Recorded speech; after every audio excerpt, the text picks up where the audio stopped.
Mr. Littlefield. Firstly, on behalf of Cure Brain Cancer Foundation, I'd like to extend our appreciation for the invitation to appear before you today. Many of those intimately involved with brain cancer may find it strange that representatives from our community are presenting here today. Why? Simply because our primary concern at this point in time is not access to new medicines, because we really don't have any.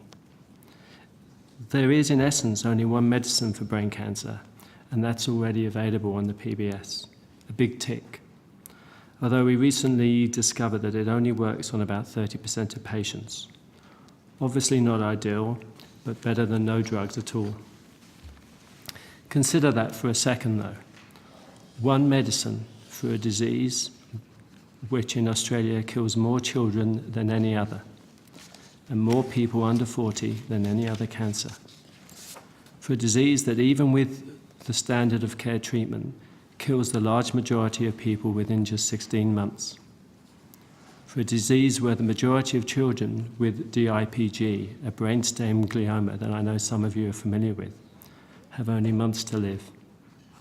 It is, I'm sure you would agree, unacceptable. We have no idea what causes brain cancer, we can't prevent it, and we can barely treat it. The current standard of care includes surgery and radiotherapy, both of which have a high risk of inducing permanent damage to the brain. For those few, inverted commas, lucky enough to survive 5 years, life, such as it is for them, can be very, very hard. They are often highly compromised, both physically and mentally. In addition, just to add insult to injury, brain cancer is the highest cost per patient cancer, often reduces families to poverty, as family members have to stop working to care for their loved ones with their very high care needs. As you can imagine, with this situation, it isn't surprising that we do not have any current patients with us here today. Few are able to advocate, as quite frankly and appallingly, most do not survive long enough, and if they do, they are understandably often not able to help. So why are we here? We're here because, sad as the current situation is, the future is looking increasingly bright, although we do admit that this is not difficult coming off such a low base. There is a feeling within our research and clinical communities that we're on the cusp of something important, something that will propel us towards achieving our mission to increase 5-year survival from the current 20% to 50% by 2023. Much hard work has and is being done by scientists, researchers, clinicians, patient advocates, carers, families, and people living with brain cancer. With the emergence of personalized medicine and the developing field of immunology, we believe that new medical options are just around the corner. We are here because we cannot contemplate the devastation that would be caused in our community if, after all the hard work of so many around the world to discover and bring new medicines to market, that these new medicines are made available overseas while people living with brain cancer in Australia are unable to access them here in a timely, affordable, and equitable way.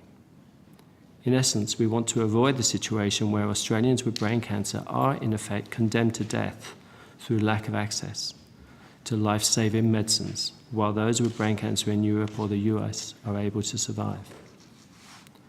People with brain cancer do not have the luxury of time. Delay in access will cost lives, and that is unacceptable. Our submission, brief as it is, highlights the need for action to be taken in the 4 specific areas, which my colleague will briefly run through. So we centre around 4 recommendations. Firstly, we'd like to make it simpler, easier and quicker for patients and for doctors to access off-label medicines.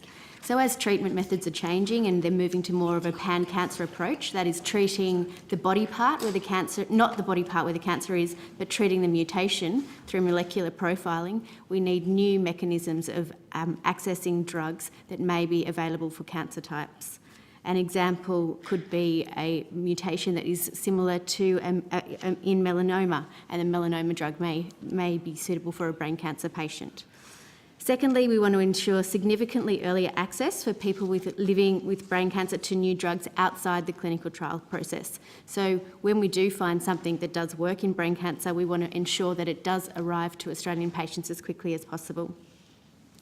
Thirdly, we want to ensure equity of access to off-label use of currently approved medicines and new medicines for children with low prospects of survival and or high morbidity, including brain cancer.